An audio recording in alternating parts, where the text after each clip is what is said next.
श्री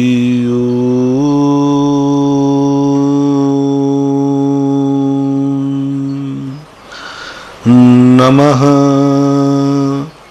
सिद्धेभ्यः।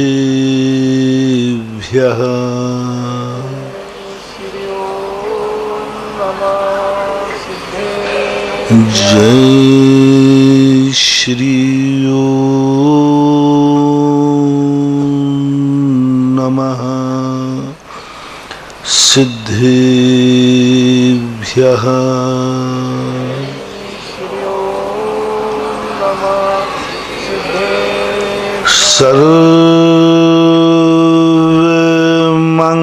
सर्वमंगल मांगल्यम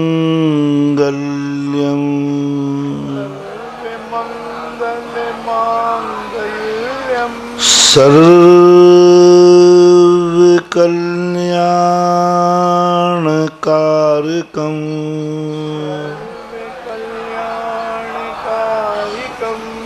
प्रधानम सर्वधर्माणां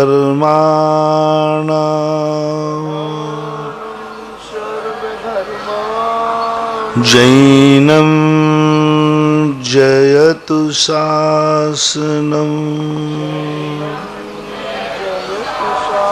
जैनं जयतु शासनम् जैनं जयतु शासनम्। पंच परमेष्टि भगवान की, आचार्य श्री गुरुवर कुंद कुंद महाराज की, आचार्य श्री गुरुवर विद्यासागर महाराज की।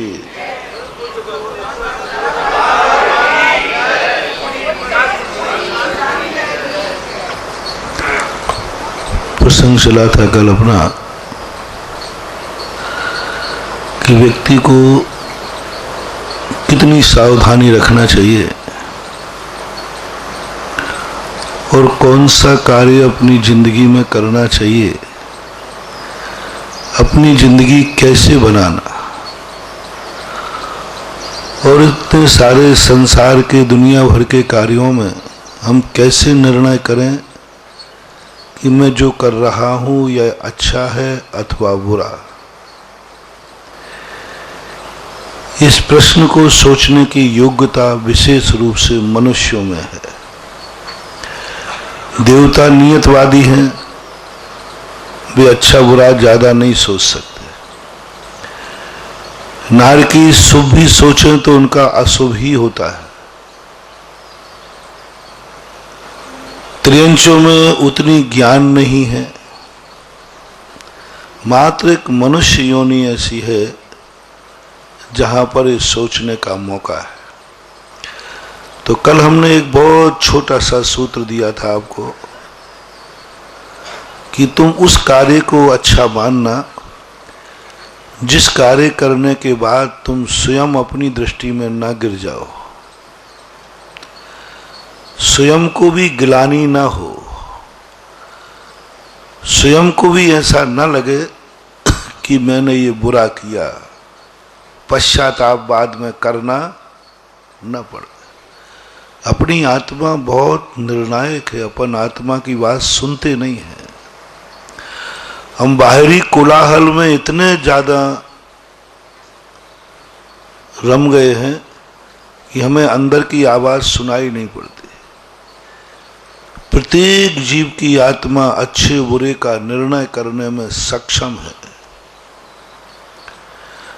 किसी कार्य करने के पहले 5 मिनट आंख बंद करके बैठ जाओ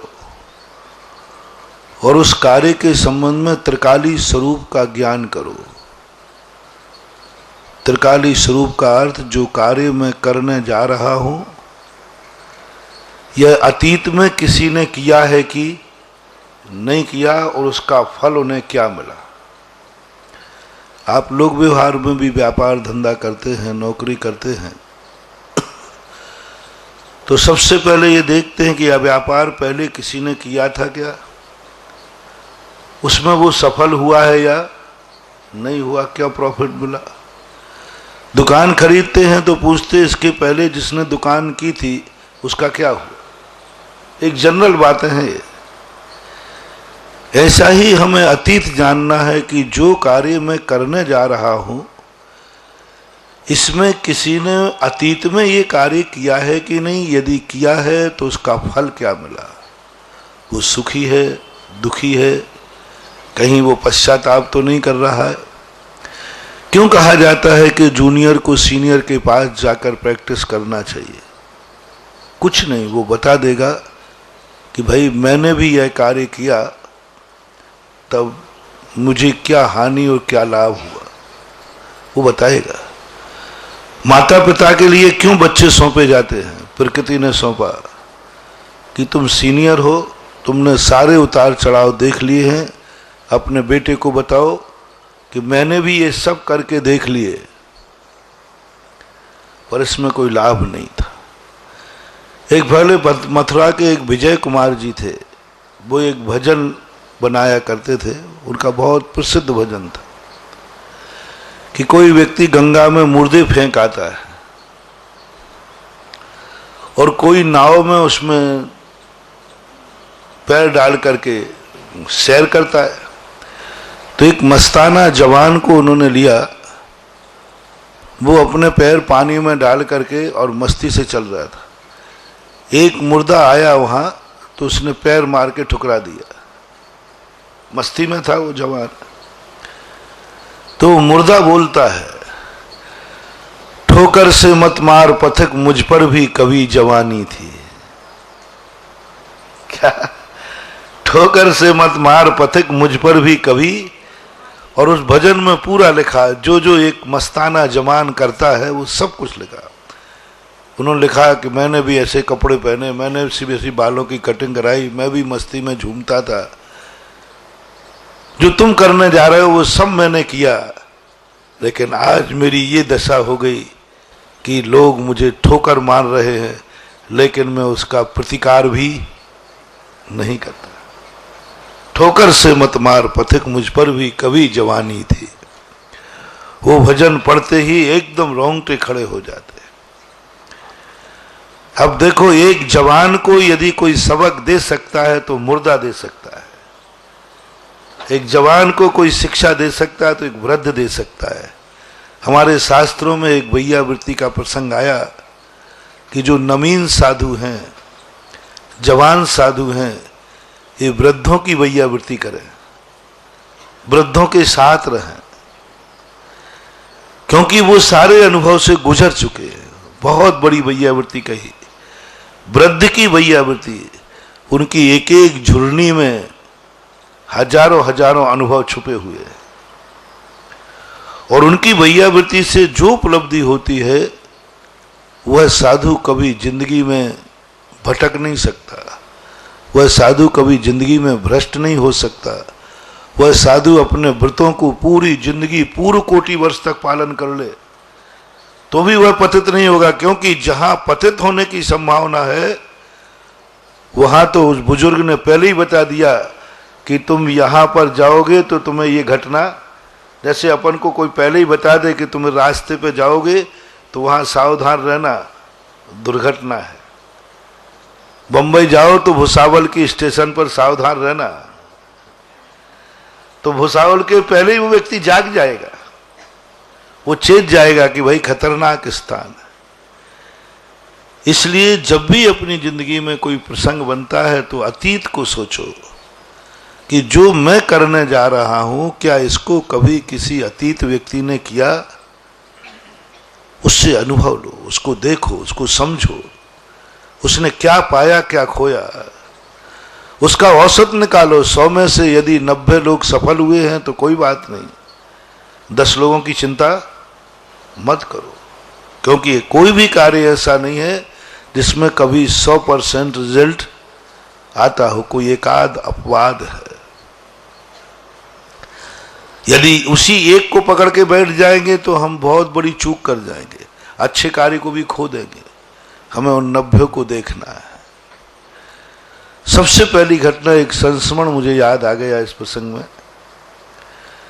जब पहली बार मुझे केस लॉन्च करने की स्थिति बनी, आज क्षुल्लक जी का केस लॉन्च हुआ ना, पहली बार, सबसे पहली बार सन 1978 की बात है।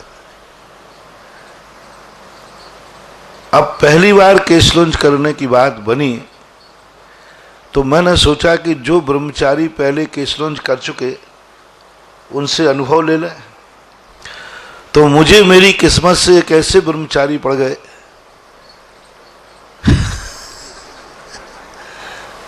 बहुत हालत खराब। अरे भैया केस लॉन्च क्या होते, कुल्हाड़ी चलती है, चाकू चलते हैं, और सिर फटता है, 8 दिन तक आंख ही नहीं खुलती है। और उन्होंने जिस ढंग से एक्टिंग, वो अभी भी याद है मुझे।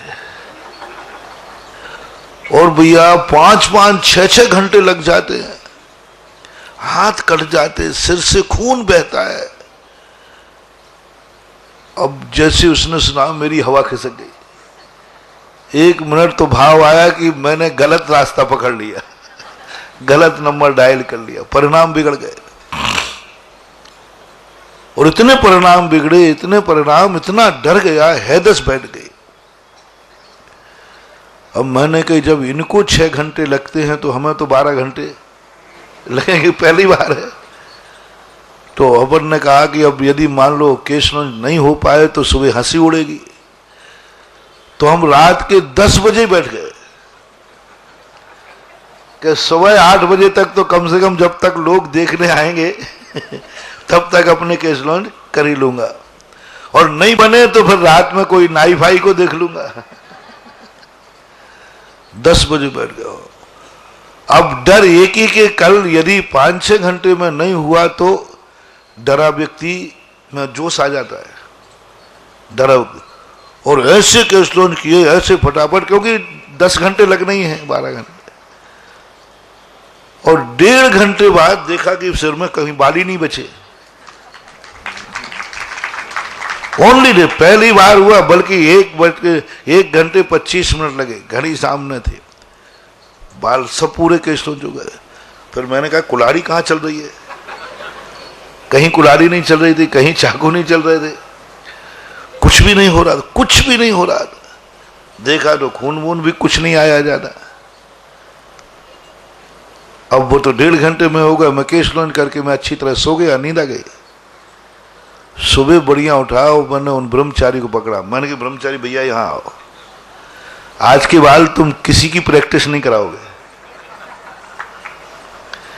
नहीं तो तुमसे यदि किसी ने प्रैक्टिस की तो तुम तो उसको भगा दोगे। अब तुम्हारे पास जो प्रैक्टिस करने आवे उसको मेरे पास भेजना है, मैं उसको बताऊंगा कि केस लॉन्च करने में कितना आनंद है, कितना सुख है, कुछ भी नहीं होता। तो ऐसे एकाध व्यक्ति की यदि तुमने प्रैक्टिस देख करके काम छोड़ दिया तो फिर महात बाबा जी नहीं बन पाते। परसेंटेज निकालो। त्रिकाली स्वभाव, अतीत में कितने लोग सफल हुए, और जो फेल हुए हैं कि वो वस्तुतः अपनी भूल से हुए हैं या अपने इस कार्य से हुए, वो अपने आप निर्णय निकल आएगा। और यदि परसेंटेज बहुमत में जावे आप उस कार्य को करने का मन बना लेना। फिर उसका त्रिकाली स्वभाव समझना, वर्तमान में हमें क्या क्या सावधानी करना है, कहां क्षेत्र पे करना है, कौन से क्षेत्र पे। जो फेल हुआ है उसने उस क्षेत्र पे किया था जो क्षेत्र उसका मार्केट ही नहीं था, तो फेल तो हो गए। वो दुकान उस समय खोलता था जब श्रावक सो जाते थे, बाजार बंद हो जाता है, अब क्या चलेगा। तो हमें यह भी देखना है कि द्रव्य क्षेत्र काल भाव का इसकी स्थिति कहां बनेगी। फिर सोचना है कि भावी पर्याय क्या है, इसका भविष्य क्या है। और ये सब सोचने के बाद जो मैंने कल कहा था उस पर आ जाना, क्या इस कार्य करते समय मेरा मन कैसा हो रहा है। यदि मैं इस कार्य में सफल हो गया तो मैं मस्तक उठा के जीऊंगा या मस्तक झुका के जीना पड़ेगा। बहुत सरल उपाय कल बताया था। क्या पाप है, क्या पुण्य है, क्या अच्छा है, क्या बुरा है। फेल होने वाले की बात नहीं कह रहा हूं, यदि मैं इस कार्य में सफल हो गया तो मैं मस्तक उठा के जी सकूंगा कि मस्तक झुका के। सफल हो गया तो, सफल होने पर, यदि मैं चोरी करने में सफल हो गया तो मुझे दुनिया के सामने मस्तक उठा के आऊंगा या छुप करके किसी जंगलों में भागूंगा। जिस कार्य की सफल होने पर भागना पड़े वही पाप है, वही अनैतिक है, वही नरक का कारण है। समझ रहे ना? जिस पाप के फैल होने पर नहीं, जिस पाप करने में सफल होने पर भागना पड़े कानून से, समाज से, वो सबसे बड़ा पाप है। उस पाप का लिए कभी माफीनामा नहीं है।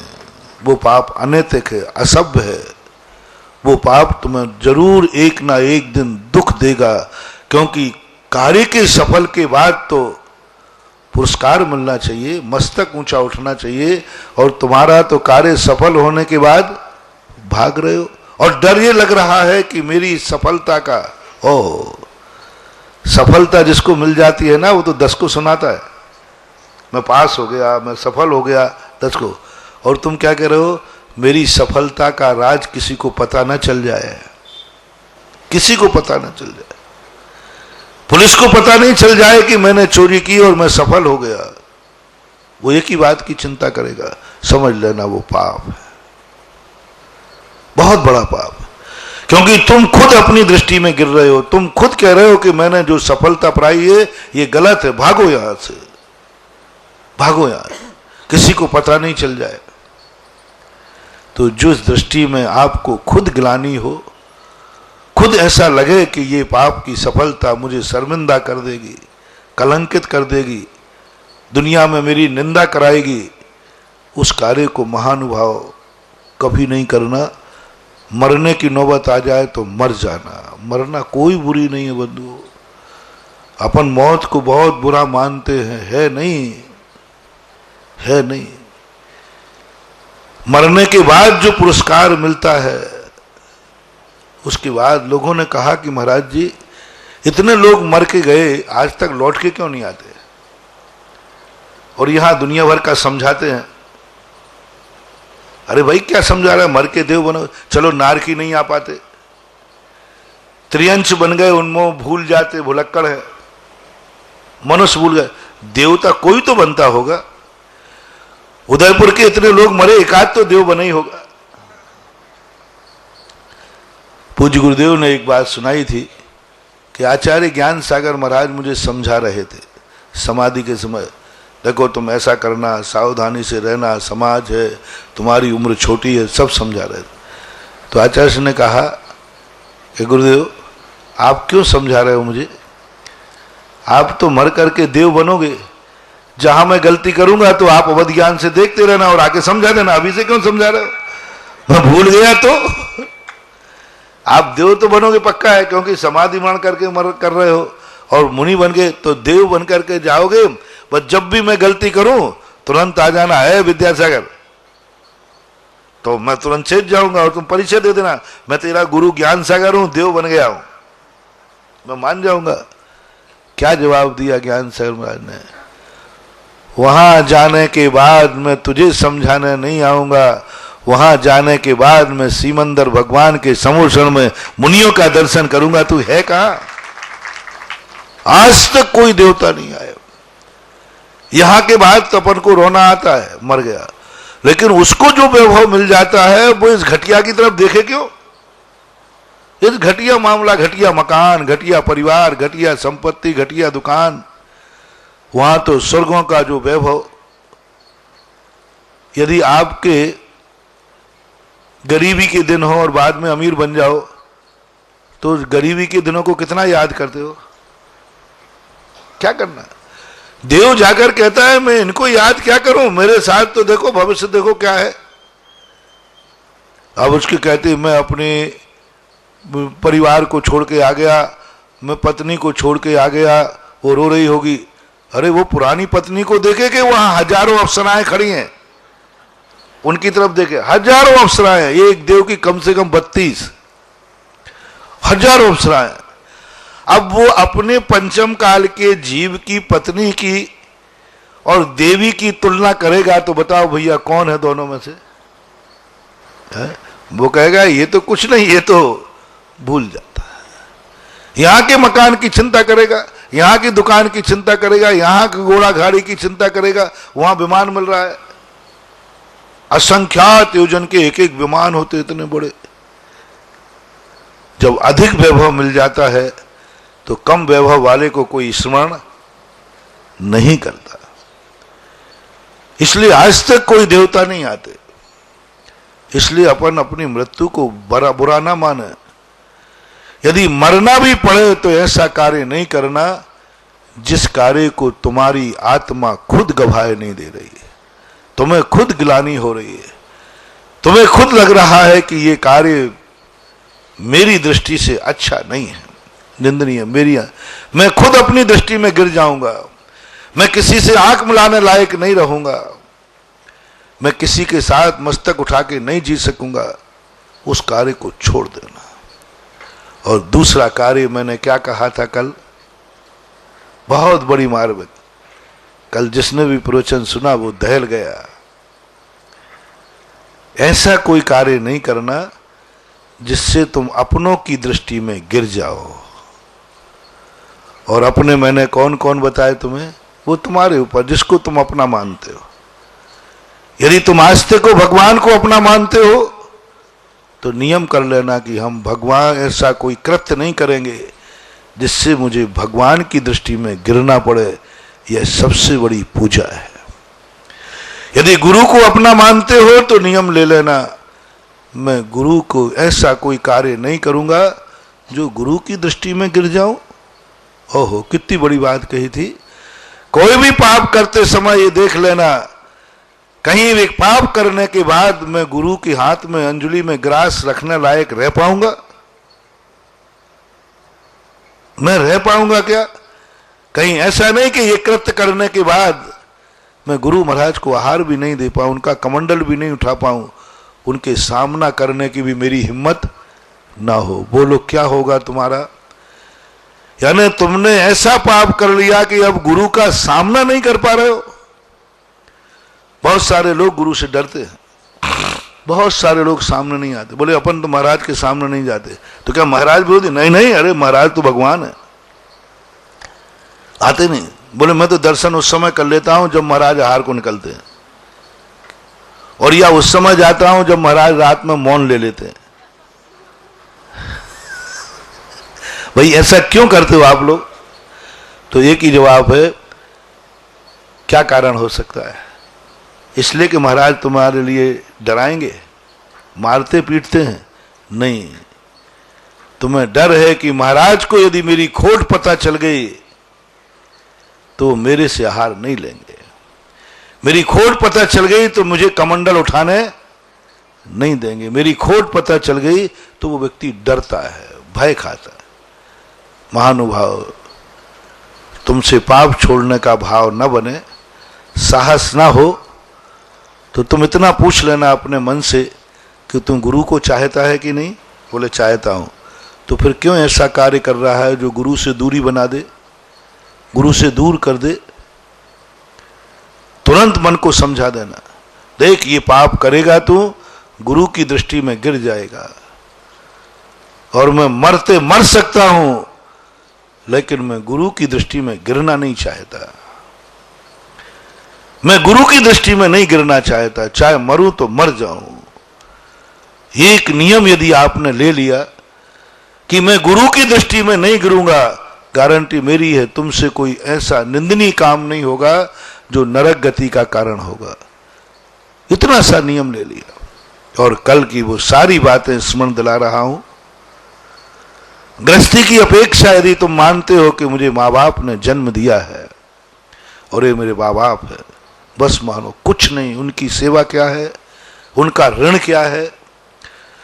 उनके जहां तुमने जन्म लिया, उन्होंने बचपन में तुम्हारे साथ कितनी सेवा की। मां जैसी महान पूजनी वस्तु, पूजनी व्यक्ति तुम्हारी गंदगी साफ करने के लिए मेहतरानी बन गई, तुम्हारे कपड़े धोने के लिए धोवन बन गई, तुम्हें रोटी बनाने के लिए रसोईयन बन गई, क्या क्या नहीं करती एक माँ बोलो, उन सब का उपकार चुक जाएगा। ये ऋण है, ध्यान रखना, ये ऋण है, ये ऋण है। बस एक नियम यदि आपने ले लिया, मैं ऐसा कोई कार्य नहीं करूंगा जिससे माँ बाप की दृष्टि में मैं गिर जाऊं, मैं ऐसा कोई कृत्य नहीं करूंगा जिसमें डर लगे ये बात मेरे पापा को पता न चल जाए। और 90% लोग अपने पाप किससे छुपाते हैं? पहली बात तो मेरे से। सबको पता चल, महाराज जी को पता नहीं चलना चाहिए बस, सबसे ज्यादा, पर महाराज को पता नहीं चलना चाहिए। और ये स्थान ऐसा है कि सारी दुनिया से छुपा लेना, लेकिन मैं महाराज से नहीं छुपाऊंगा, ये सम्यक दृष्टि का लक्षण है। सम्यक दृष्टि का लक्षण क्या है? कि सारी दुनिया से मैं अपनी खोटें छुपा लूंगा, लेकिन मैं महाराज से अपनी खोट नहीं छुपाऊंगा। ये मेरे गुरु हैं, गुरु से तो कुछ भी नहीं छुपाऊंगा, जो है कह दूंगा गुरु से। और तुम्हारे मन में क्या है? कई लोग कहते हैं, यदि कोई किसी की कमेटियों में चर्चा चलती है, कोई किसी की शिकायत करता है तो कमेटी, यार तू मेरे से तो कहता, तू महाराज के पास क्यों गया था? महाराज से तूने कहा, मेरे से तो कहता, मैं सारी व्यवस्था कर देता, सब कर देता, तुम महाराज के पास कैसे पहुंच गया? महाराज देखो यार, तुम महाराज को बता दिया, और कहीं या महाराज की दृष्टि में मैं गिर गया कि मैं अच्छा कार्य करता नहीं हूं, तुम्हें डर किसका है? महाराज का। और यही स्थान तो है जहां निडर होना है। गुरु की गोदी मां की गोदी से भी बड़ी है, जहां दुनिया भर के पापी आकर के इस गोदी में बैठकर निडर हो जाते हैं। अब मैंने गुरु को कह दिया, अब मुझे कोई कुछ बिगाड़ नहीं सकता। जहां कुछ भी नहीं छुपाया जाए उसका नाम है गुरु। कुछ भी नहीं, जो कुछ होगा, कितना भी निकृष्ट कार्य हो जाए, बस एक नियम ले लो, मैं गुरु से नहीं छुपाऊंगा। हो जाना तो पाप, कोई बात नहीं, घबराओ मत, घबराओ मत। मैं गुरु से नहीं, उनके सामने तो मैं सब कुछ कह दूंगा कि मैंने ये किया है, क्योंकि उसे मालूम है कि गुरु को यदि मेरी खोट पता चल गई तो अब मैं खोटा नहीं रह सकूंगा, अब मुझे चोखा होना ही पड़ेगा। क्योंकि डॉक्टर को बीमारी पता चल जाए तो क्या अर्थ है राजेश बाबू? बोलो ना। हम डॉक्टर को तो बीमारी नहीं बताएंगे, अब डॉक्टर से यदि बीमारी छुपाई तो बोलो भैया अपना क्या है? कफन ले आओ, और क्या। डॉक्टर से कभी बीमारी नहीं छुपाई जाती, और वकील से कभी कोई कागज नहीं छुपाया जाता। वकील को यदि ओरिजिनल कागज नहीं दिया तो उसको तो दिखाना ही पड़ेगा, नहीं तो तुम वकील मत लगाओ, स्वयं वकील बन जाओ। डॉक्टर को नहीं बताना तो स्वयं डॉक्टर बन जाओ।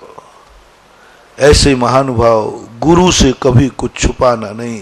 इसलिए कहा गया ना, गुरु से कपट मित्र से चोरी, या हो निर्धन या हो कोड़ी। ये गुरु का अर्थ मात्र गुरु ही मत लेना, गुरु का अर्थ बड़े, गार्जियन, जो हमारे बड़े हैं, जिनकी छाया में हम पलते हैं, उनसे कभी छुपाने का भाव आया तो या तो कोड़ी और या निर्धन की बात कही गई है, ये झूठ नहीं है। इसलिए पहला तो गुरु भक्ति सबसे बड़ी गुरु भक्ति है। गुरु को मानते तो बहुत है, सब मानते, आहार भी देते, नवदा भक्ति भी करते, नमोस्तु भी करते, सब करते हैं। बस आज एक नियम और ले लें, जो अपना कल प्रसंग चला था, कि मैंने जिसको गुरु माना है उससे कभी कुछ छुपाएंगे नहीं। और यदि ऐसा मन होने लग जाए कि ये बात गुरु को पता नहीं चल जाए, महानुभाव, उस पाप को मत करना, मत करना। मेरा कहना, वो पाप इतना निकृष्ट है, कल के दिन गुरु भी चाहेंगे तो तुझे दुर्गति से बचा नहीं पाएंगे। और यही बात 90% लोग कोई कृत्य करते हैं ना, तो दोस्तों को बता देंगे, दुश्मन को, बोले इससे कोई फर्क नहीं पड़ता, बस मेरे पापा को पता नहीं चल जाए। सबसे ज्यादा छोकरा अपनी बुरी आदतों को किससे छुपाता है? बोलो ना, सबसे ज्यादा जो छोटा बच्चा है उसकी एक ही आदत है, बस माँ बाप को पता नहीं चलना चाहिए। यही उसकी विनाशकालीन विपरीत बुद्धि, यही उसका नाश करेगा कि उसमें क्या खोटा है, माँ बाप को पता नहीं चल जाए। और माँ बाप वो चीज है कि दुनिया में कितनी बड़ी खोट कर लो, यदि तुमने मम्मी पापा को माना है, यदि माँ बाप को तुम उपकार चुकाना चाहते हो,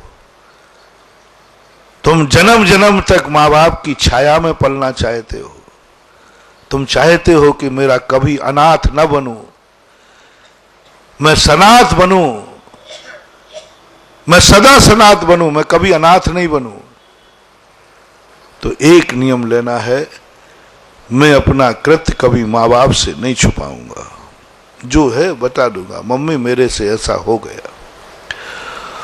और यदि तुम्हें ऐसा डर लग रहा है वो पाप को नहीं करना, मानो आज नियम ले लेना, मन कह रहा है ये पाप मम्मी पापा को पता चल गया, वो सहन नहीं कर पाएंगे, उनको ये पाप बर्दाश्त नहीं होगा, सुनते ही उनको क्रोध भड़क जाएगा, सुनते ही वो हाथ उठा देंगे मेरे ऊपर, सुनते ही अपने कर्म ठोक लेंगे, और सुनते ही कहेंगे कहाँ का मैंने संतान पैदा की, इससे अच्छा तो मैं निपुता रह जाता। यदि पिताजी ने तुम्हारा कृत्य सुन करके ये शब्द मन में आ गया, समझ लेना आप 100 भवों तक अनाथ होगे, सम्मूर्छनों में जन्म लोगे। जन्म तो मिलेगा, लेकिन कौन सा जन्म मिलेगा? सम्मूर्छनों में, क्योंकि मैं तुमने ऐसा कृत्य किया कि माँ बाप कह रहे इससे अच्छा तो मैं निपुता रह जाता, निपुती रह जाती तो अच्छा था।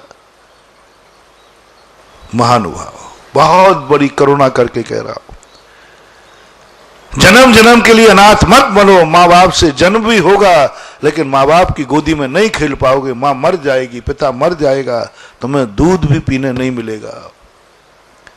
ये अभिशाप, ये तुम्हें उस अपमान का बदला है। तो कभी अपनी जिंदगी में एक नियम ले लो, मैं ऐसा कोई कृत्य करूंगा ही नहीं जिसे मुझे माँ बाप से छुपाना पड़े, और मुझे डर लगे कि माँ बाप को पता चल गया। माँ बाप कभी बेटे को देखकर क्रोध नहीं करते। माँ बाप का तो वर्णन क्या मिला है तुम जानो, मैंने तो पुराणों में पढ़ा है कि जब तीर्थंकर बाल अवस्था में होते हैं, श्री पद्म पुराण जी में पढ़ा है, रामचंद्र जी जब बाल अवस्था में थे तो बेटों को देख करके वो क्रोध नहीं करते थे, आनंद से भर जाते थे। बेटा माँ की तरफ आता है तो माँ क्रोध से भर जाती है कि आनंद से? पिता की गोदी में बेटा जाता है तो क्रोध से भरता है कि आनंद से? आनंद से। मैंने तो ये स्वरूप पढ़ा है। और आज क्या हो जाएगा, आज क्या हो रहा है, पिता के सामने आते पिता को क्रोध से भड़क जाएंगे और हाथ उठा देंगे, हाथ सदा पिता का आशीर्वाद के लिए है, और आज ये हाथ आशीर्वाद का हाथ थप्पड़ में बदल जाएगा। आज नियम से वो थप्पड़ मारेंगे क्योंकि मैं ऐसा कार्य करने जा रहा हूं। बस ऐसे कृत्य को नहीं करना। बहुत सुननी सम्यक दर्शन सम्यक चारित्र की चर्चाएं, सम्यक दर्शन की चर्चाएं करके क्या करोगे? अभी तुम सम्यक दर्शन के योग्य ही नहीं हो। अयोग्य व्यक्ति सम्यक दर्शन प्राप्त कर रहा है, अयोग्य व्यक्ति स्वाध्याय कर रहा है, अयोग्य व्यक्ति मुनि बन रहा है, अयोग्य व्यक्ति अभिषेक पूजन कर रहा है, अयोग्य व्यक्ति मालाएं फिर रहा है। क्या मिलने वाला है? सब अयोग्य हैं। ये ऐसे पापों को कर करके अभिषेक कर रहा है। जिस बेटे को देखकर माँ बाप को क्रोध आता है, धिक्कारता है, माँ बाप कहते हैं कहाँ का बेटा पैदा हुआ है, मैंने कौन से पाप किए? ऐसे पापी को भगवान को छूने का अधिकार नहीं, ऐसे पापी को मेरा कमंडल उठाने का अधिकार नहीं। ऐसा पापी यदि अभिषेक भी करेगा तो कोई सिद्धि नहीं होने वाली, पूजा भी करेगा तो कोई सिद्धि होने वाली नहीं, महाराज की सेवा भी कर ले तो कोई सिद्धि होने वाली नहीं। क्या सिद्धि होगी तुम्हें? जिसके माँ बाप कह रहे हैं कहाँ का मैंने दुष्ट व्यक्ति पैदा किया? जहां देखो वहां निंदा हो रही, जहां देखो वहां बुराई हो गई, जहां देखो जो देख रहा कह रहा है कि तुम्हारे लड़का ऐसा है, तुम्हारा लड़का ऐसा कर रहा है। कल देखो लोग निंदा कर रहे कि वो शराब पी के नाली में पड़ा था, देखो वो औरतों के पीछे पड़ा था, देखो वो कॉलेज में गुंडागिर्दी कर रहा था, देखो वह व्यक्ति जुआ खेल रहा था। ये शब्द सुनते सुनते पिता के मन में क्या आ गया? अब तुम कहो महाराज जी मैं अभिषेक करने का नियम लेता हूं, कोई मतलब नहीं। मैं अभिषेक पूजन का निषेध नहीं कर रहा हूं, मैं कह रहा हूं पहले शुद्धि के साथ, मंदिर में शुद्धि के साथ अभिषेक के कपड़े क्यों पहनाए जाते हैं? आहार देने के समय मन शुद्धि, वचन शुद्धि, काय शुद्धि क्यों बोली जाती है? क्या मतलब है? क्या अशुद्धि में आहार दोगे तो मेरा पेट नहीं भरेगा? है भरेगा, पेट में तो क्या लगना। लेकिन शुद्धि क्यों बुलवाई जाती है? कि आहार देने का पुण्य नहीं है, शुद्धि से आहार देने में पुण्य है। अभिषेक में पुण्य नहीं है, शुद्धि से, जिसका कुल शुद्ध हो, जिसका परिवार शुद्ध हो। ओहो, ऐसा व्यक्ति अभिषेक करे, लो मैं मंदिरों में अतिशय बना रहा हूं, लो मैं मंदिरों में चमत्कार दिखा रहा हूं, लो मैं आज भी गंधोदक को उतना ही मूल्यवान बना सकता हूं जितना मूल्यवान राजा कोटि भट्ट श्रीपाल के समय था। आज भी वो माला हो सकती है। मुझे वो व्यक्ति अभिषेक करे जिसके लिए माँ बाप पे गर्व, माँ बाप को गर्व है। मैंने कितने पुण्य किए जो मैंने ऐसा बेटा पाया, जो नाम मैं नहीं कमा पाया वो मेरे बेटे ने कमा दिया। ऐसा बेटा आवे ना मंदिर में अभिषेक करे, ऐसा बेटा। गर्व होना चाहिए माँ बाप को। तुमने जिससे संबंध जोड़ा है उसको गर्व है क्या? माँ बाप से संबंध है तो माँ बाप को गर्व है क्या? और यही उल्टा बेटे में लगा लेना। माँ बाप बनने से कुछ नहीं है बंधु। माँ बाप तो पापी लोग भी बन जाते हैं, पशु भी बन जाते, पक्षी भी बन जाते। संतान को जन्म देना कोई बड़ी बहादुरी नहीं है, ये तो पापी बलात्कारी, ये भी संतानों को जन्म देते। पशु पक्षी भी, सूकर कुत्ते बिल्ली भी संतान को जन्म दे देते हैं। क्या तुम्हारा बेटा तुम पे गर्व कर रहा है कि मेरे माँ बाप साधारण माँ बाप नहीं है, साक्षात भगवान का रूप हो? जन्म जन्म में कभी यदि मुझे बेटा बनना पड़े तो मुझे ऐसे ही माँ बाप मिलना चाहिए। यदि बेटे के मन में ये भाव आ गया, समझ लेना तुम्हारा पिता और मातृत्व सफल हो गया। संबंध बनाने से कुछ नहीं होना, ये सब कच्चे धागे के समान टूट जाएंगे। ऐसे ही मैंने भाई भाई के संबंध की बात, ऐसे ही मैंने आपके भजन जितने भी संबंध है, पति पत्नी के संबंध भी इसी। बस और कोई साधना मत करो, और कोई एक दूसरे की इच्छाएं पूरी करने का प्रयास मत करो। ये भारत देश है, बस एक ही प्रयास करो, कहीं मैं ऐसा कृत्य तो नहीं कर रहा हूं जिससे मैं पत्नी की दृष्टि में गिर जाऊंगा। एक बार पत्नी ने ये भाव कह दिया, कहाँ का दुष्ट पति मिला, हे भगवान मैंने कौन से पाप किए जो ऐसा पति मिला? जहां देखो वहां निंदा हो रही, जहां देखो बुराई, बाजार में ही नहीं निकल सकती, मंदिर ही नहीं जा सकती। सावधान महानुभाव, 100 भवों तक तुम नपुंसक होगे, हिजड़ा में जन्म लोगे, क्योंकि तुम्हें अपनी खुद की पत्नी का अभिशाप है, दुश्मनों का अभिशाप नहीं। किसी दुश्मन ने तुम्हें अभिशाप दे दिया हो, चिंता मत करना। वो अभिशाप को उतारने की कला मेरे पास है, 2 मिनट में उतर जाएगा। पहली बात तो दुश्मन का कभी अभिशाप लगता ही नहीं, और लग जाए तो मैं यूं कर दूंगा चिंता मत कर। दुश्मनों को तो मैं अपने भक्तों के दुश्मनों को 2 मिनट में निपटा देता हूं। कोई भक्त ये कहे कि महाराज फलाना दुश्मन मेरे पीछे पड़ा, मैंने कि चिंता मत कर बेटा, जा, वो तेरा बिगाड़ता है उसका बिगड़ना चालू हो जाएगा। कुछ नहीं है बंधु, मत डरो दुश्मनों से, दुश्मन की बद्दुआ नहीं लगती है। और दुश्मन की बद्दुआ देवे तो वो बहुत कम असरकारी होती है, क्योंकि वो कौन है? क्योंकि वो दुश्मन है। दुश्मन बद्दुआ नहीं देगा तो क्या वरदान देगा? और दुश्मन की बद्दुआएं लगने लग जाए ना तो अभी तक अपन सब बर्बाद हो गए होते, क्योंकि हर व्यक्ति का कोई ना कोई, बोलो ना, कोई ना कोई दुश्मन है, और वो दुश्मन है तो बद्दुआ जरूर देगा। अरे तुम्हारा तो छोड़ो, मेरे ही दुश्मन है दुनिया में, और मुझे जबकि बद्दुआ देते हैं। लेकिन नील बसन पर रंग उछलना क्या? होली के दिन लोग काले कपड़े पहनते हैं, नीला कपड़ा, क्योंकि उस पर रंग, साधु का रंग नीला है। दुश्मनों से कोई फर्क नहीं पड़ने वाला, कोई फर्क नहीं पड़ने वाला। छोड़ दो ये डरना कि दुश्मन तुम्हें बद्दुआ देगा, बुरी दृष्टि से करेगा, तुम्हारे लिए अभिशाप देगा, कुछ कर देगा। मत घबराओ। मैं अपने भक्तों से कहता हूं, दावे के साथ कहता हूं कि मेरे भक्त का दुश्मन बाल बांका भी नहीं कर सकता, ये मुझे गर्व है। कुछ नहीं कर पाएगा,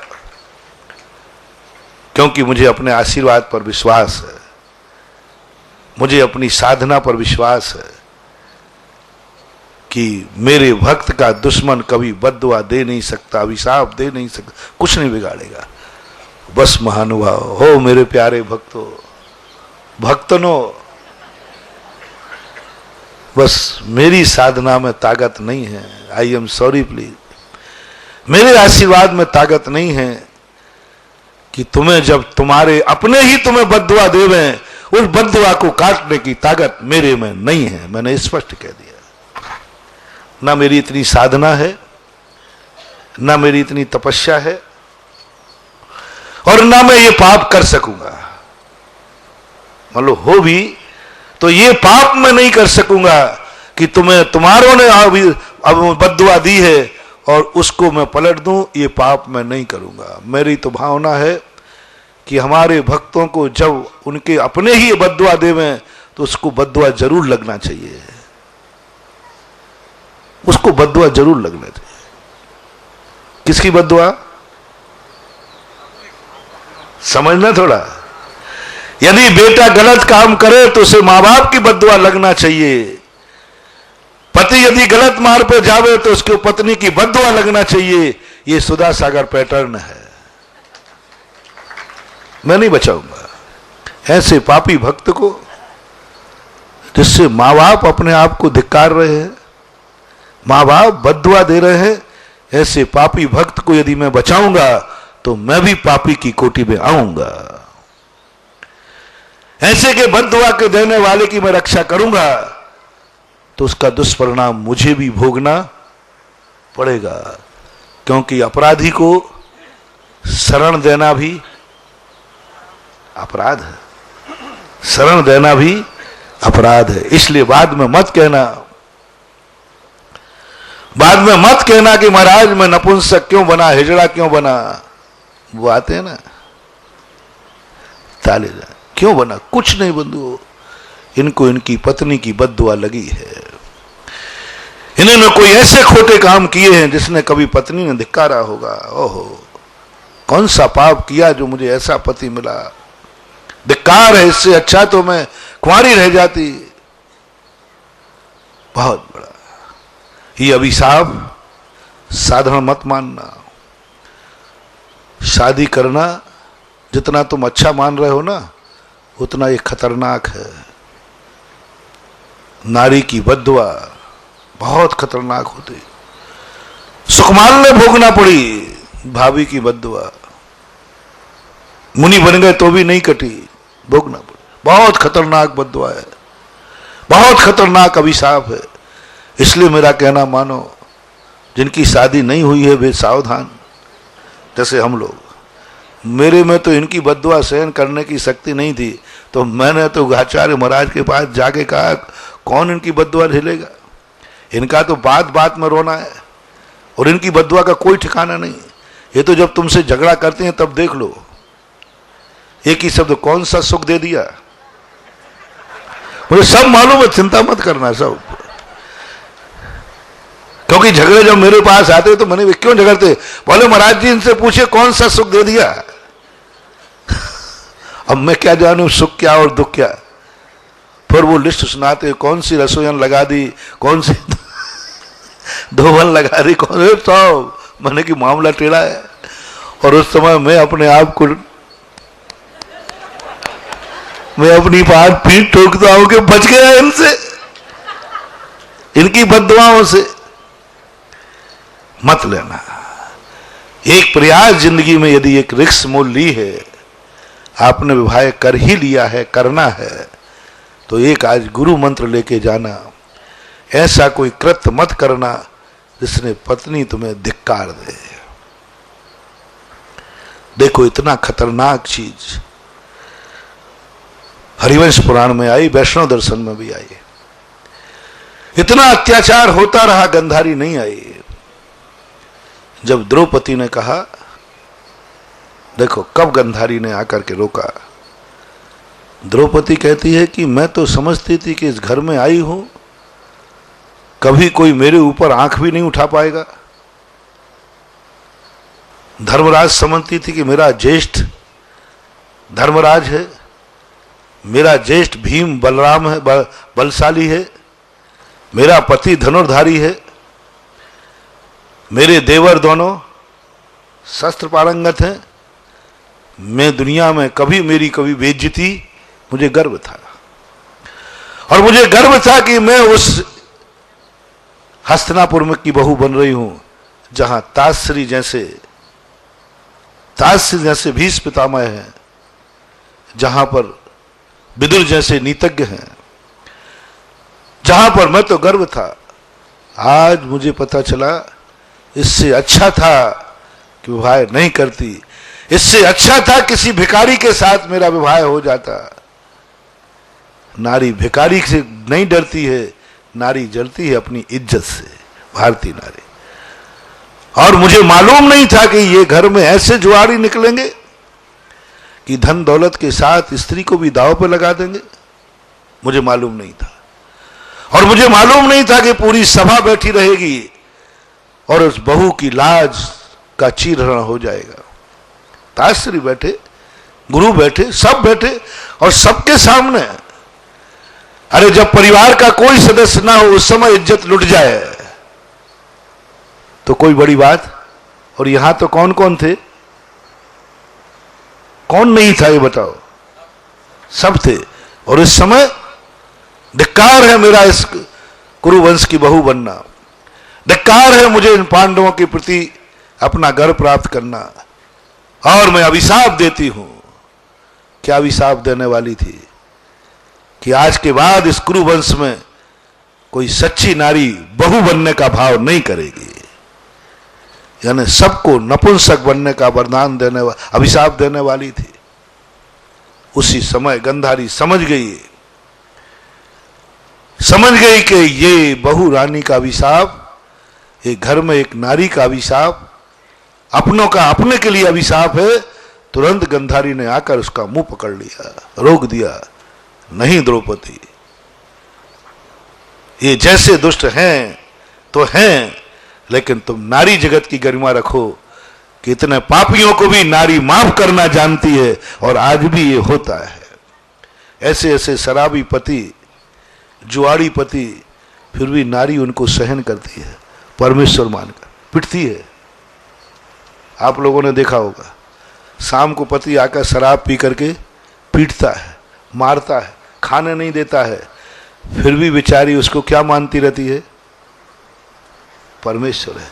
ये गंधारी का उपदेश था, द्रौपदी के लिए गंधारी का उपदेश था। बच गए। इसलिए महानुभाव तुम एक नियम ले लेना, आज कोई भी ऐसा कृत्य नहीं करना जिससे तुम नारी की दृष्टि में गिर जाओ, पत्नी की दृष्टि में। मैं नहीं बचा पाऊंगा तुम्हें। और आपसे भी मेरा कहना है, आप कुछ नहीं करना। आप स्त्री हैं, या तो कुंवारी रह जाओ, संयम धारण करो। और यदि शादी करना है और मेरी चेली हो तो एक आशीर्वाद लेकर जाना कि मैं अपनी जिंदगी में ऐसा कोई कृत्य नहीं करूंगा जिससे पति की दृष्टियों में गिर जाऊं, पति शर्मिंदा हो जाए और पति को मन में ये भाव आ जाए कि इससे अच्छा था कि मैं मैंने शादी करके गलती की है। यदि पुरुष ने यह भाव आ गया तो मैं भी 100 भाव तक का अभिशाप मिल गया। संबंध जुड़ने के बाद ऐसा लगना चाहिए ये संबंध जन्म जन्म तक बना रहे। क्या कहा भाई? ये संबंध, और ऐसा भाव आ जाए कि हे भगवान, दुष्ट संग नहीं देव विधाता, तासों भलो नरक को वासा।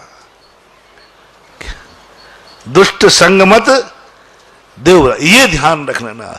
और यदि ये नियम तुम्हारा पल गया, हो गया कल्याण बना। कम से कम गारंटी देता हूं कल के प्रवचन से और आज को, कि तुम्हें नरक और त्रियंश गति कोई भेजने वाला नहीं होगा, क्योंकि तुमने एक नियम लिया है, जिसको मैं अपना मानता हूं उन अपनों की दृष्टि में मैं कभी गिरूंगा नहीं। बस एक छोटा सा नियम है, छोटा सा। यदि आपने ऐसा परिणाम किया, ऐसी परिणति कर ली, फिर देखो आपको निमित्त को पहचानना है। जो निमित्त हमारा उपकारी है वो निमित्त हमारा ऋणी हो जाए। कि आज मैंने जिसका उपकार किया है, आप किसी को वस्तु दान देते हो, यदि उसका सदुपयोग हो जाता तो आपको गर्व होता है कि मैंने जो दान दिया था, आज वो व्यक्ति, आज भिखारी को तुम रोटी देते हो, पैसा देते हो, यदि भिखारी शराब पी ले तो आपको कैसा लगेगा? बाद में आपके पैसे से पिया है उसने, तो कहोगे अरे यार मेरे भूल हो गई, पैसे को भली नाली में फेंक देता लेकिन इस दुष्ट को नहीं देता। वो अभिशाप बन गया। इसलिए जो अपन ने परसों शुरुआत की थी इसकी, कि निमित्त, जिस निमित्त से हमारा कार्य होना है, जिस निमित्त से मेरी परिणाम है, क्या वो निमित्त इस परिणामों की पूर्ण करने के योग्य है? द्रव्य की दृष्टि पहचानो, द्रव्य दृष्टि पहचानो। द्रव्य दृष्टि मात्र समयसार और अध्यात्म नहीं, द्रव्य दृष्टि को जीवन में उतारो। द्रव्य दृष्टि का अर्थ क्या है? द्रव्य दृष्टि का अर्थ क्या है? मां शुद्ध बुद्ध एक क्या? एक मिनट, बहुत भटक रहे हो भैया तुम। द्रव्य दृष्टि का इतना विस्तार है, और द्रव्य दृष्टि जिसकी हो गई वो जिंदगी में कभी भी फेल नहीं होगा, कभी भी चूकेगा नहीं। दिन प्रति जिस मार्ग पर जाएगा उस मार्ग पर दिन दूनी रात चौगनी सफलता प्राप्त करेगा। द्रव्य दृष्टि, पर्याय दृष्टि नहीं। पहली दृष्टि क्या? द्रव्य दृष्टि। पर्याय दृष्टि दूसरी, अभी मैं बताऊंगा। द्रव्य दृष्टि रखो। कुछ भी कर रहे हो, कुछ भी कर रहे हो, गाली दे रहे हो तुम, मैं थोड़ा असुम में लगा रहा हूं, अभी 2 दिन से अपना किसका चल रहा है? शुभ का। फिर मैं सुम में भी घटाऊंगा कि इतना सब पुण्य धर्म करते हुए फल क्यों नहीं मिल रहा है, उसमें भी घटाओ। अभी तो असुम में घटा लो। तुम्हें गाली देना है, मैं मना नहीं करूंगा। किसको दे रहे हो गाली? उसकी योग्यता समझो, उसकी योग्यता। जिसको दे रहे हो, अभी तुम्हारी नहीं कह रहा हूं, अभी जिसको तुम गाली दे रहे हो, क्या उसकी योग्यता गाली सुनने लायक है? क्या वो गाली देने लायक है? क्या वो जो गाली तुम दे रहे हो उस पर फिट बैठती है कि नहीं? सावधान। यदि पुण्यात्मा को तुमने पापी कह दिया तो अनर्थ हो जाएगा। इसलिए पहले देखो, जिसको पापी कह रहे हो क्या वो पापी के योग्य है? मैं जिसको गाली दे रहा हूं क्या वो मेरा दुश्मन है? क्या वो इस गाली के योग्य है? यदि है तो मैं मना नहीं करूंगा। तुम उसको गाली दे रहे हो, उसको गाली दो जो गाली तुम्हारी सुन करके तुम्हें गाली देवे। सुनो, गाली पुराण, गाली पुराण, गाली उसको दो जो गाली सुनकर क्रोध से भड़क जाए, और तुम एक गाली दो वो 4 गाली देवे। अब युद्ध तो बराबरी वाले से किया जाता है। युद्ध किससे किया जाता है भाई? बराबरी वाले। तुम महाराज को गाली दे रहे हो, बेचारे महाराज, तुम गाली दे, जिन्होंने नियम ही ले लिया, गाली सुन मन खेद नानो गुण को। अब क्या करोगे तुम गाली दे के बताओ? अब तुम बनोगे, बर्बाद हो जाओगे। गाली देने में पाप नहीं है, तुमने गाली उसे दी है जो गाली देने के योग्य ही नहीं है, उसको गाली दी नहीं जाती, उसको धोखा दी नहीं जाता, उसे तो धोख दी जाती। तुमने गाली दे दी, तुम द्रव्य दृष्टि से हट गए, तुम्हारी द्रव्य दृष्टि चूक गए। तुमने गाली देते समय ये नहीं सोचा ये कौन है, जो मैंने कल परसों कहा था ना, राजा सैनिक ने सर्प डाल दिया तो कोई बड़ा पाप नहीं किया, लेकिन द्रव्य दृष्टि भूल गया कौन है वो। रावण ने कोई स्त्री का अपहरण कर लिया था तो कोई बड़ा पाप नहीं किया, कितने लोग पर स्त्रियों को उठा के ले जाते हैं, लेकिन रावण द्रव्य दृष्टि भूल गया कि मैं जिसको उठा के ले जा रहा हूं, जिसके प्रति मैं बुरा भाव कर रहा हूं, क्या इसके योग्य है वो, क्या योग्य है, मेरी इच्छा की पूर्ति कर देगी, मेरे पाप में शामिल हो जाएगी। यदि वो द्रव्य दृष्टि रख लेता कि नहीं ये विदेही जगत माता है, जगत पूज्य है, मैं व्यर्थ में दृष्टि खराब कर रहा हूं, ये मुझे मिलने वाली नहीं है, तो रावण का इतना अपयश नहीं होता, निंदा नहीं होती, हर साल जिंदा करके नहीं मारा जाता और रावण के नाम लेने वाला दुनिया में कोई रह जाता। लेकिन द्रव्य दृष्टि की भूल हो गई, उसने निमित्त को नहीं पहचाना। इसलिए मैंने कहा था तुम्हें जो करना है करो, जिस निमित्त से कार्य होना है क्या वह निमित्त तुम्हारे योग्य है कि नहीं। तुम भगवान से बात करते हो, भगवान मुझे चोरी करने जाना है, आशीर्वाद दो।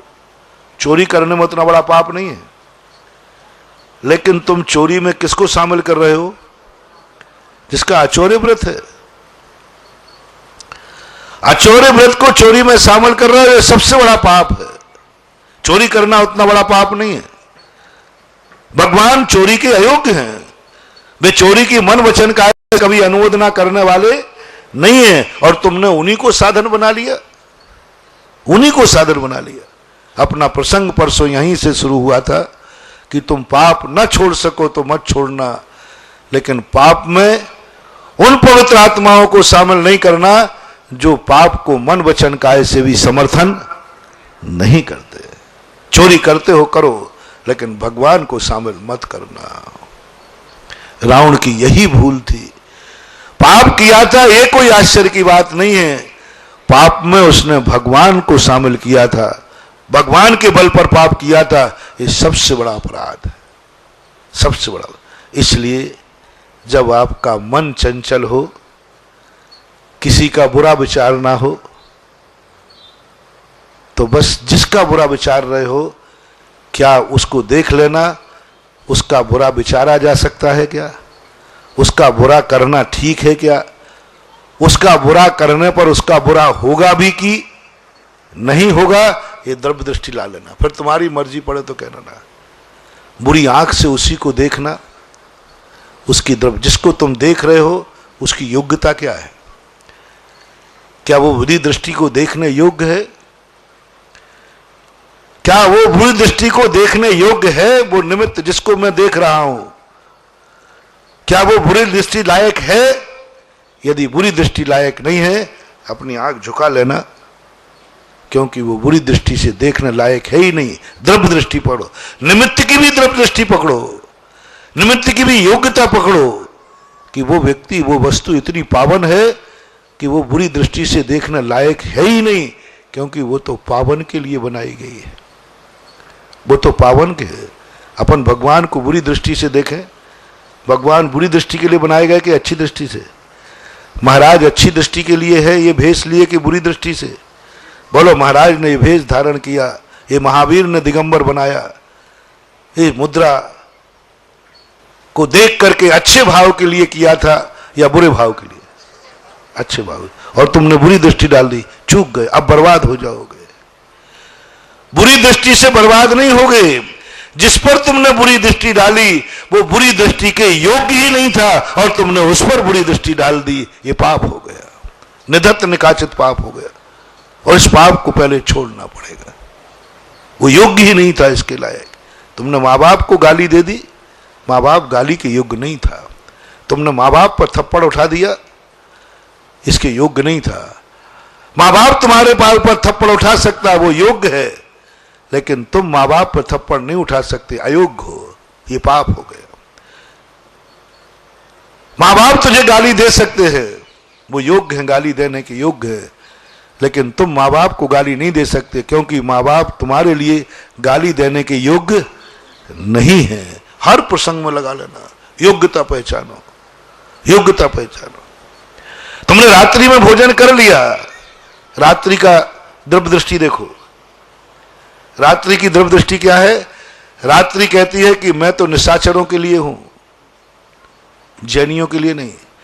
रात्रि जैनियों को भोजन करने के लिए अयोग्य है, अयोग्य है, निशाचरों के लिए नहीं, शेर चीतों के लिए नहीं। इसलिए रात्रि को निशाचर किसे कहते हैं? राक्षसों को, राक्षसों को निशाचर कहते हैं, शेर चीतों को निशाचर कहते हैं, क्योंकि ये रात्रि उन्हीं के लिए भोजन करने के लिए है।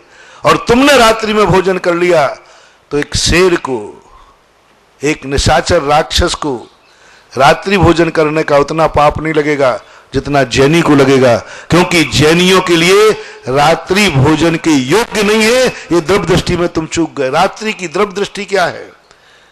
रात्रि की द्रव्य दृष्टि यह है कि जैनी रात्रि में भोजन ना करे, उसकी योग्यता है। रात्रि की योग्यता, रात्रि अयोग्य किन के लिए है?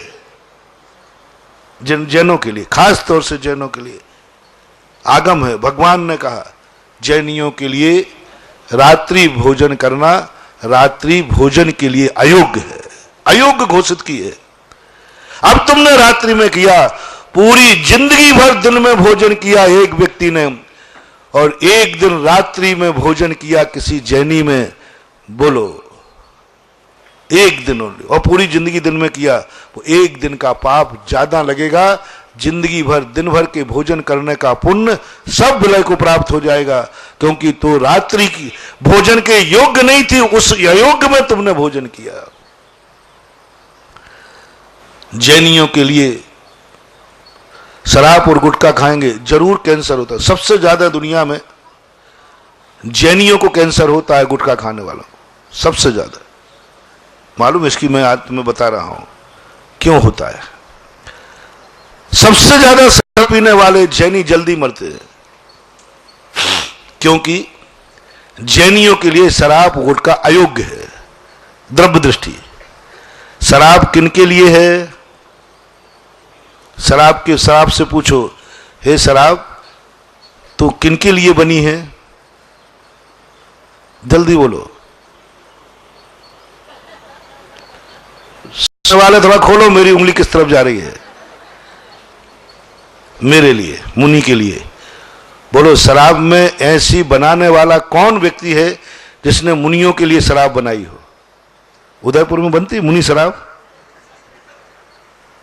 टाया जी नहीं बनती, अयोग्य है, बनती ही नहीं, बनाई गई नहीं, असंभव वाली बात।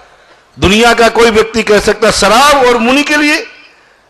आकाश के तारे जमीन में आ सकते हैं, लेकिन शराब कभी मुनि के लिए अयोग्य है। और मैं भाव कर लूं तो सीधा नरक जाऊं, क्योंकि मैंने अयोग्य वस्तु सेवन की है। जैनियों के लिए बनती हुई जैन शराब नहीं, आजकल जैन फ्रूट्स मिलते ना, तो जैन शराब भी कोटा में बिकती है। कोटा में क्या है यहां पर? अब कोटा वाले ही बैठे, कोई कोटा कोई दूर थोड़ी है, सब काश्मीर से कन्याकुमारी तक भारत। बोलो भाई, जैनियों के लिए जैन शराब कहां मिलती है? जैन गुटखा, मुझे उस कंपनी का नाम बताओ जिसमें जैन गुटखा बनता हो। जैन फूड तो चलेगा, आगम में है, शास्त्रों में है जैन फूड, कुछ में आलू नहीं है, प्याज नहीं है, मांस नहीं है। जैन गुटखा बताओ कहां मिलता है? और जहां जैन गुटखा मिलता हो, मैं गुटखा खाने की छूट दूंगा। जैन गुटखा क्या है? सुपारी, लौंग, इलायची, पेपरमेंट, ये जैन गुटखा है। किसी भी शास्त्र में बता दो तंबाकू जैनियों का खाद्य हो, नहीं है तो तुम्हें जरूर कैंसर होगा, क्योंकि गुटखा जैनियों के लिए था ही नहीं।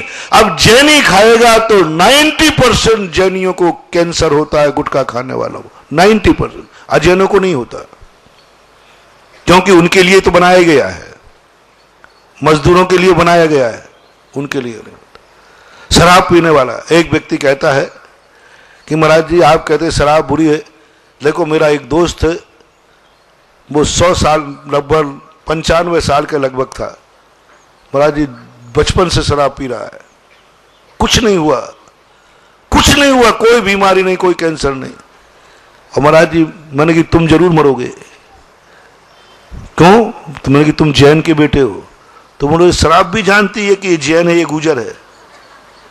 मैंने कि शराब सबसे ज्यादा जानती है। जैनी तुम जरूर मरोगे क्योंकि तुम जैनी हो, तुम्हारे लिए शराब बनी ही नहीं, तुम्हारे बाप ने नहीं बनाई, तुम्हारी जाति ने नहीं बनाई, तुम्हारे धर्म ने बनाई, तुम्हारे गुरु की आज्ञा नहीं है। और वो जो पी रहा है उसका बाप भी पीता था, उसकी मम्मी भी पीती थी, उसके गुरु भी पीते थे, उसकी जाति भी पीती थी, वो तो बैलेड है, तुम्हारी अनबेड है। 35 साल की उम्र में मर गया वो। लोगों ने कहा महाराज जी ये पक्षपात कैसे, इसका दोस्त 100 साल उसके साथ बैठने वाला गुजर था, राजस्थान की बात थी, 100 साल की जिंदगी जी के मरा, जिंदगी भर शराब पी। और जैनी 35 साल की उम्र में मर गया।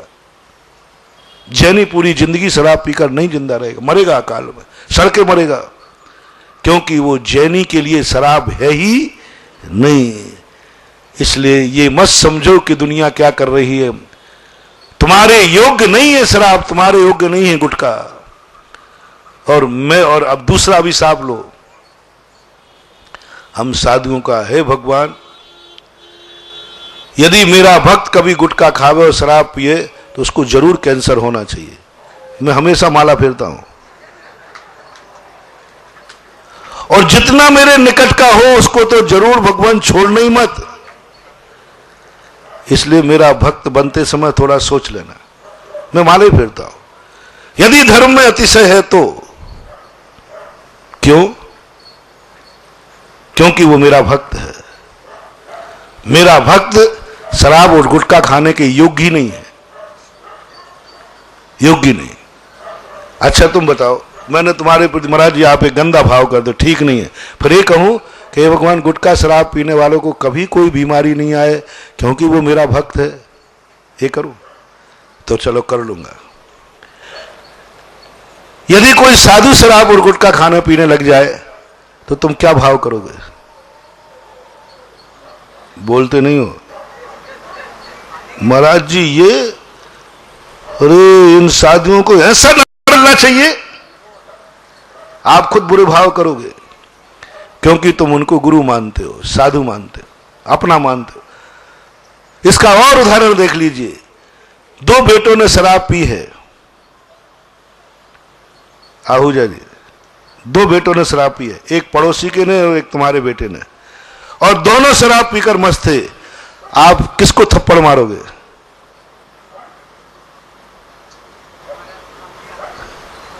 पहला थप्पड़ किसको मारोगे आप? गुस्सा किस पे आएगा?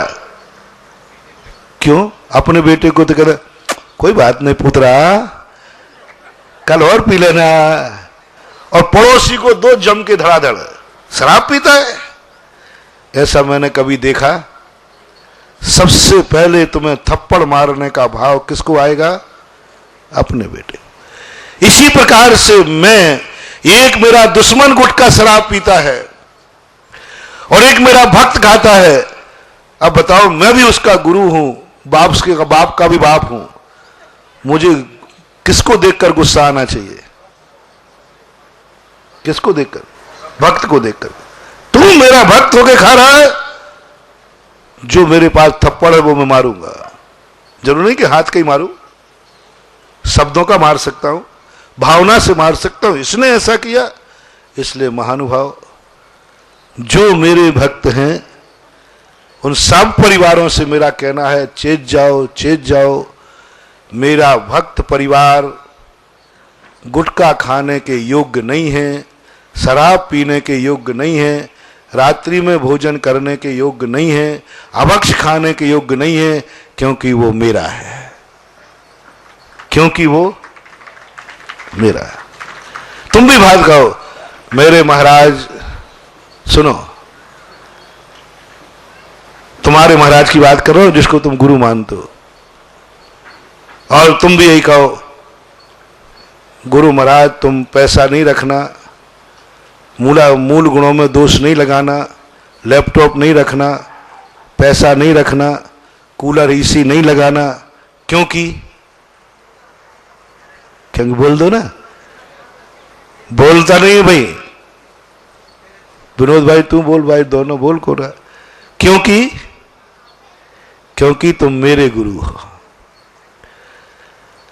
दुनिया का कोई गुरु यदि लैपटॉप रख रहा है, एसी रख रहा है, गांजा भांगा पी रहा है, और जिसको तुमने गुरु माना है वो पी रहा है, वो कर रहा है, तो बोलो तुम्हें क्रोध किस पे आएगा? बोलो ना। क्योंकि ये मेरे गुरु है। तो कह देना महाराज से, महाराज जी तुम पैसा रखने के योग्य नहीं हो, तुम टीवी देखने के योग्य नहीं हो, तुम एसी में बैठने के योग्य नहीं हो, तुम कूलर रखने के योग्य नहीं हो, तुम मोबाइल रखने के योग्य नहीं हो, और क्या क्या। क्योंकि बोलो ना, क्योंकि तुम मेरे गुरु हो। बस मेरे गुरु हो इसलिए मैं बर्दाश्त नहीं करूंगा।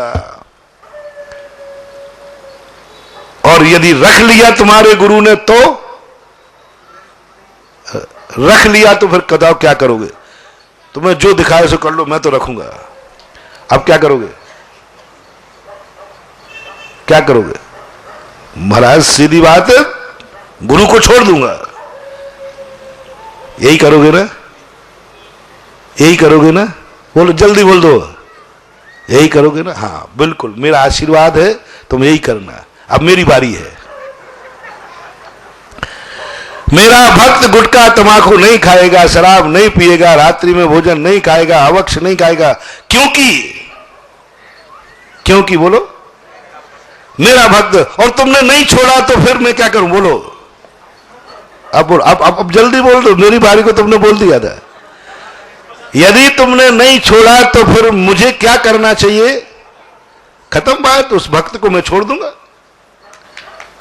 आज से तू मेरा भक्त नहीं, मैं तेरा गुरु नहीं। बात खत्म हो गई, टिट फॉर टिट। जो तुमने मेरे से किया वही मैंने तुमसे किया। मैं छोड़ दूंगा उसको, कहने को भाई तू आज से मेरा भक्त नहीं, और ना मेरे को गुरु मानना, ना मैं तेरी चिंता करूंगा, और ना मेरे आशीर्वाद पर विश्वास करना। क्योंकि मेरे भक्त में ये दुर्गुण कर पालने की योग्यता ही नहीं है। क्योंकि मैं तो द्रव्य दृष्टि वाला हूं, पर्याय दृष्टि वाला नहीं देखता। मैं तो देखता हूं जो मेरा भक्त है उसमें ये योग्यता हो ही नहीं सकती, वो इसके योग्य ही नहीं है। जैन होकर रात में खा रहे हो, अजैन होकर रात में खा रहे हैं, बहुत अंतर है। अजैन को इतना पाप का बंध नहीं होता।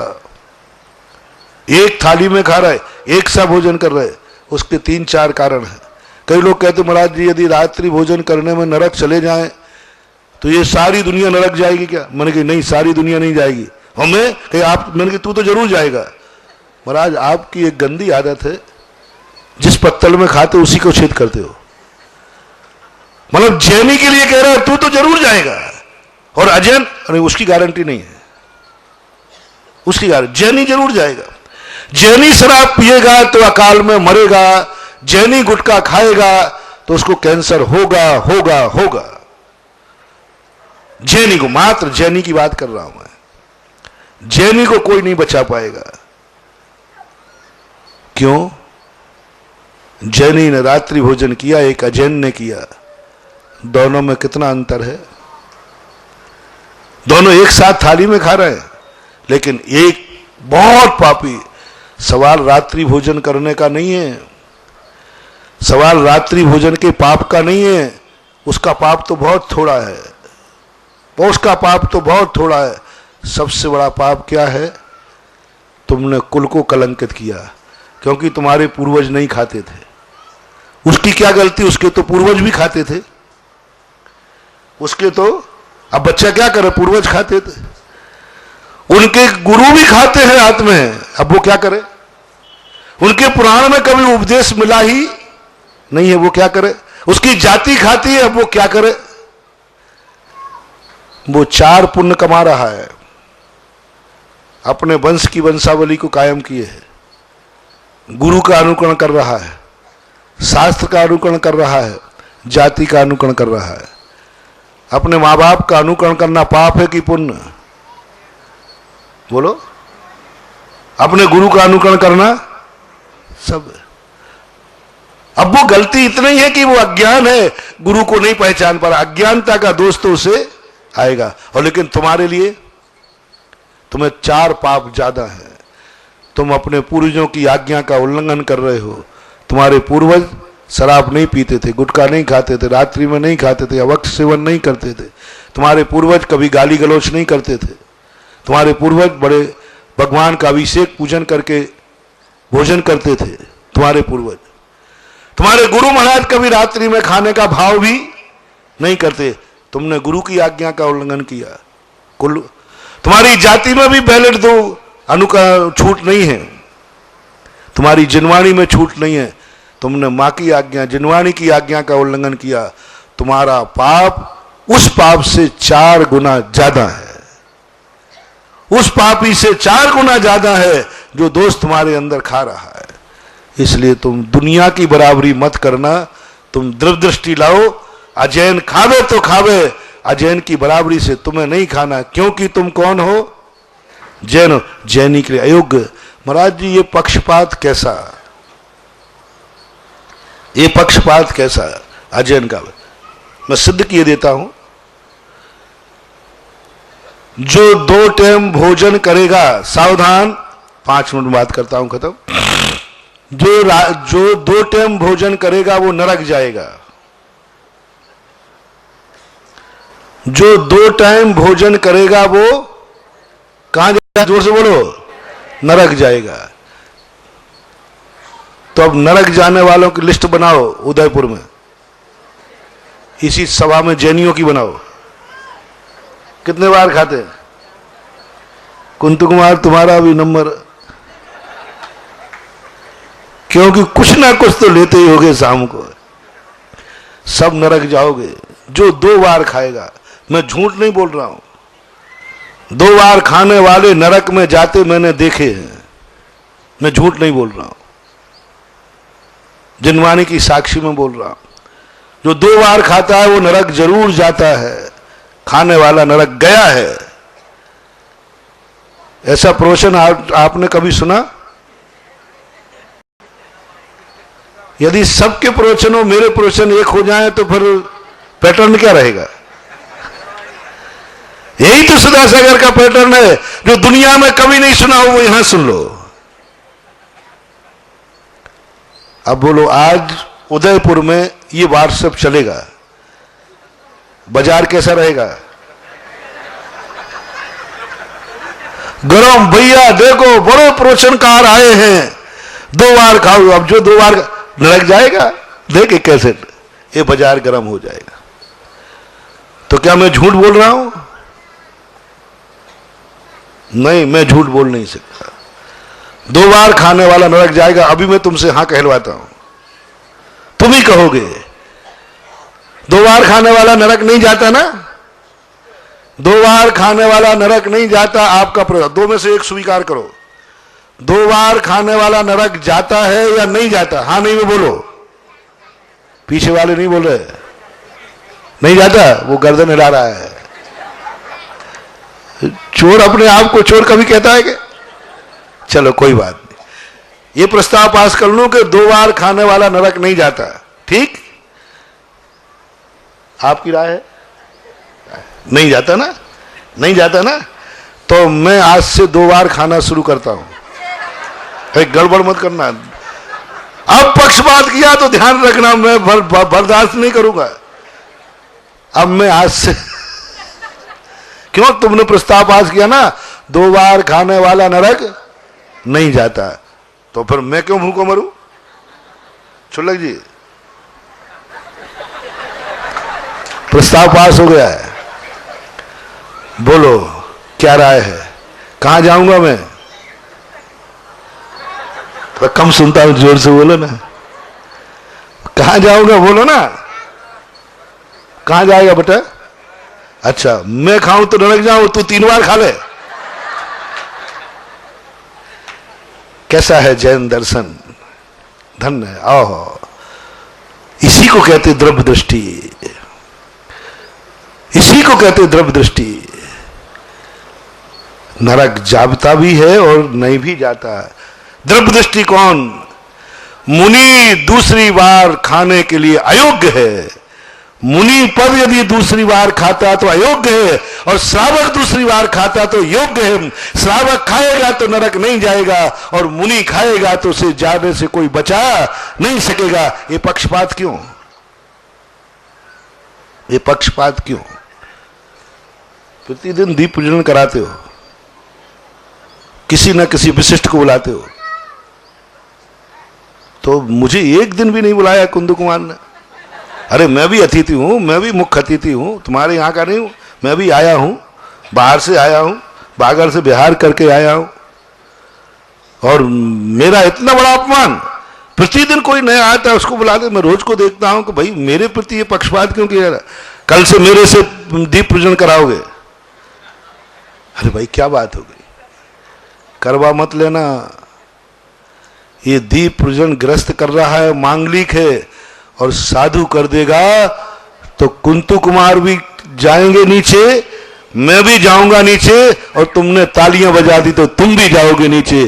साधु यदि दीप जला देगा तो उससे बड़ा अमंगल दुनिया में हो नहीं सकता। महामंगल, महामंगल। समझ लेना कि अब विनाश होने वाला है, समझ लेना अनर्थ होने वाला है, क्योंकि आज का दीप पूजन किसने कर दिया? मुनि ने कर दिया। अनर्थ हो जाएगा, बर्बाद हो जाओगे, समझ लेना बुरे दिन आने वाले हैं। और श्रावक ने कर दिया तो मांगलिक। मैं दीप पूजन के लिए अयोग्य हूं। क्या हूं?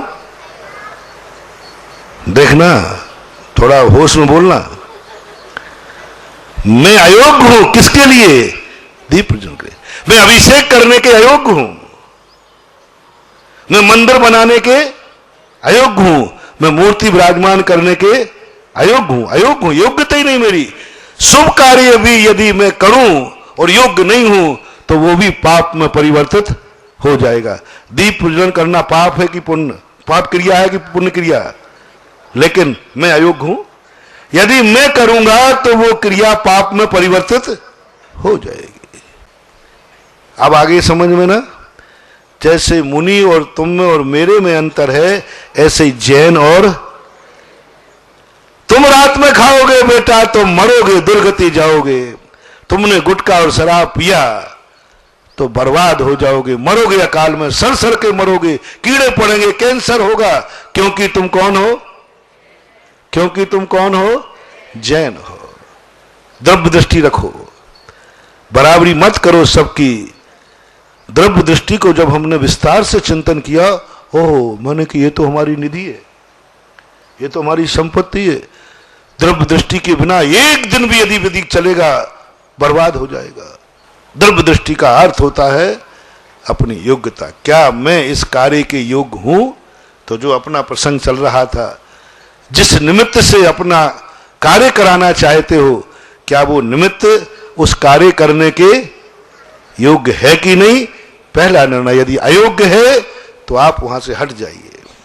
नहीं, बुरे भाव में भी यदि बुरे कार्य कर नहीं सकता, वो बुरे कार्य करने के अयोग्य है, तो आप उससे बुरा कार्य मत करवाना, नहीं तो फेल हो जाओगे, फेल हो जाओगे, क्योंकि वो अयोग्य है। भगवान से बुरे कार्य कराओगे, वो अयोग्य है, फेल हो जाओगे। बुरे कार्य कराना ही है, उससे कराओ जो बुरा आदमी है। बुरे कार्य में कौन सफल होगा? पापी किससे सफल होगा? पापी से काम कराओ, पाप में सफल हो जाओगे। बुरा कार्य करने वाला तुम बुरे कार्य को कहोगे, वो कर डालेगा, क्योंकि वो पापी है, वो बुरा है। बुरी दृष्टि देखने वाले को बुरी दृष्टि से देखोगे, क्योंकि दोनों बुरे। गाली देने वाले को गाली दोगे, दोनों बुरे हैं, मजा आएगा? कुछ बढ़ेगी? गाली देने में कम मजा है। जब सामने वाला क्रोध करे तो कम से कम बराबरी वाले को गाली दो। पहले देखो कि ये गाली देने के योग्य है कि नहीं। इसलिए आज उस द्रव्य दृष्टि की तरफ तुम्हें ले गए, जिस द्रव्य दृष्टि में निमित्त की योग्यता पहचानो। जितने दुनिया में निमित्त हैं, पहले उनको द्रव्य दृष्टि से देखो, पर्याय दृष्टि से नहीं। पर्याय दृष्टि से मत देखो कि ये दीपक है, पर्याय दृष्टि से देखो ये दीपक की योग्यता क्या है, किस लिए जलाया जा रहा है, इसका अभिप्राय क्या है। तो ये द्रव्य दृष्टि को अपन और समझने का प्रयास करेंगे तो ऐसी द्रव्य दृष्टि जिसकी समझ में आ गई, उस व्यक्ति से कभी भी फैल नहीं होगा, कभी भी गलत नहीं होगा, क्योंकि वो निमित्त की शक्ति को जानता है। महावीर भगवान है कि